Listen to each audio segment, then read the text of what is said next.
We've all been there. You open the fridge and grab some eggs or milk and then realize the expiration date is about to pass. It makes you wonder, though, exactly how long do some of these products last?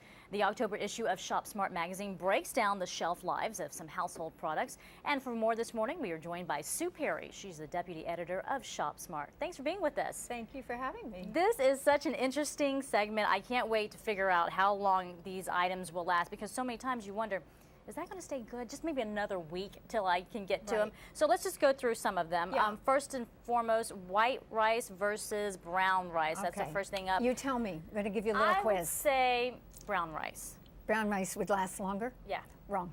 Really? Yeah. Why? Well, because brown rice actually, well, first of all, white rice can last up to 30 years on your shelf. Unbelievably long life for white rice. Brown rice, 5 months, and the reason is brown rice, it's brown and it has that bran layer. That's what gives it the brown color. Okay. And the bran layer has fatty acids, and they can go rancid quickly.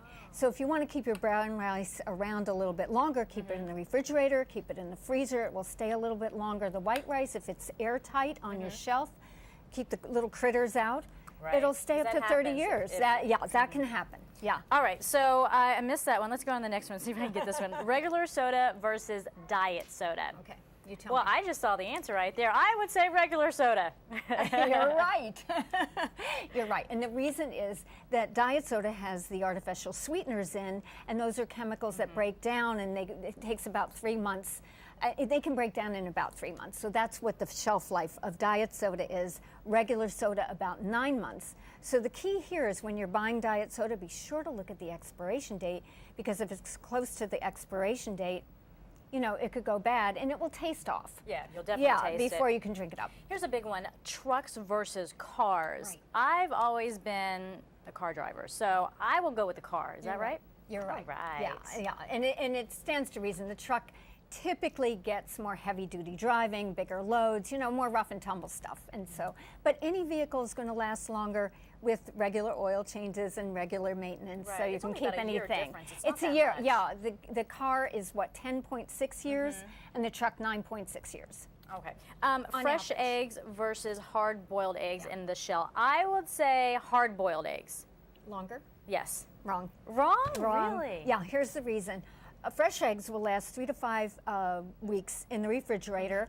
Not on the door, though. Don't put them on the door. That's where the door opens and closes, and you get the warm air. Put them deep in the fridge in the coldest part. But why is it in refrigerators? They always have spots on the door for them. I know. If you're not supposed to do that. You're not supposed to do that. Okay. So, but the hard-boiled egg, about a week, and the reason is when you boil the egg, you boil away the protective coating on the shell. And so the shell becomes more porous, and germs and bacteria are more likely to seep in. So you want to eat those eggs up rather quickly. Gotcha. In about a week. The bottom freezer versus the top freezer. I have a bottom freezer now, which is so much different from what I'm used to. Growing up, we always had a top one. Right. I would say top one, just because I just remember that growing up. Yeah, you're right. They last a little bit longer. The top freezers, refrigerators last about 14 years. The bottom, about 11 years. And the reason probably is because that drawer mechanism is a little bit more complex than a door.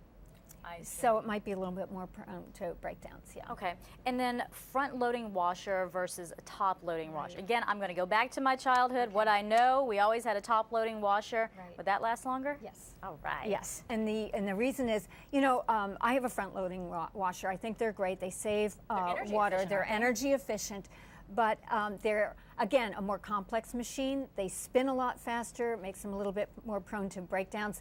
And the other thing is that they're prone to mold and mildew.